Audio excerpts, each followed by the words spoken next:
Rossz minőségű vagy helytelenül felszerelt kerékpártartók gyakran okoznak balesetet. Az ADAC 14 modell tesztelt, melyek közül 6 az autó tetejére, 8 pedig a hátsó ajtóra szerelhető. Az árak tulajdonképpen tükrözik a végeredményt, így a teszt során találkozhattunk alacsony árkategóriájú termékekkel, melyekkel viszonylag rosszul szerepeltek, míg megtalálhatóak magasabb árfekvésű termékek is, amelyek jobb eredményt értek el. A szerelhetőség és a kezelhetőség mellett tesztelték a termékek biztonságosságát is hétköznapi, valamint extrém körülmények között. A tetőre szerelhető kerékpártartók nehezebben kezelhetők, jelentősen növelik az üzemanyagfogyasztást, és felszerelésnél könnyen meg lehet velük karcolni az autót. A drágább hátulra szerelhető tartók ugyan jobb aerodinamikai tulajdonságokkal rendelkeznek, de ezekhez esetenként szükség lehet vonóhorogra. Általában jó és kielégítő minősítés között teljesítettek a termékek. Hiányosságok elsősorban extrém terhelés hatására jelentkeztek.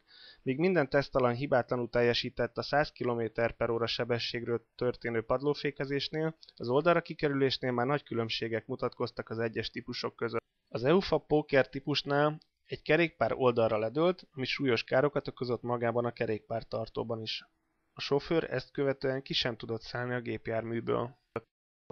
Hasonló történt többek között az Eklafant 3-as típusnál is, ahol szintén letört a tartószerkezet, és ezt követően a kerékpártartó az úton surlódott.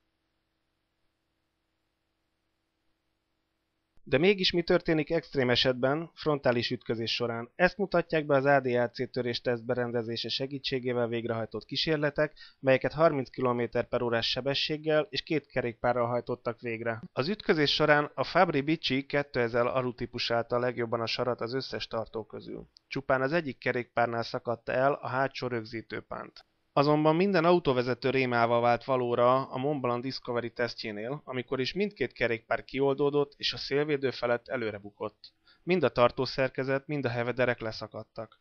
A Friday Classic hasonlóan viselkedett a teszt során. A tetőre szerelhető kerékpártartóknál nagyon széles a skála jó és rossz minőségű termékek között. A legtöbb esetben a menetdinamika a gyenge pont, azaz mind a kikerüléses, mind a city-crash tesztnél egyes tartókról leestek a kerékpárok. A tetőre szerelhető típusok közül a Thule Freeride teljesített a legjobban. A vonóhorogra szerelhető tartók is rejtegethetnek magukban veszélyeket. Frontális ütközés során minden tesztelt modellnél darabokra tört a hátsó szélvédő. Az MFT Black Smiley-nál pedig még a hátsó kerékpár is leesett a tartóról. E típusok esetében a szerkezetek stabilitása nem volt mindig megfelelő. A további kanyarodás és ütközéses tesztek során még a járműhöz rögzítésnél is tapasztalhattunk hiányosságokat.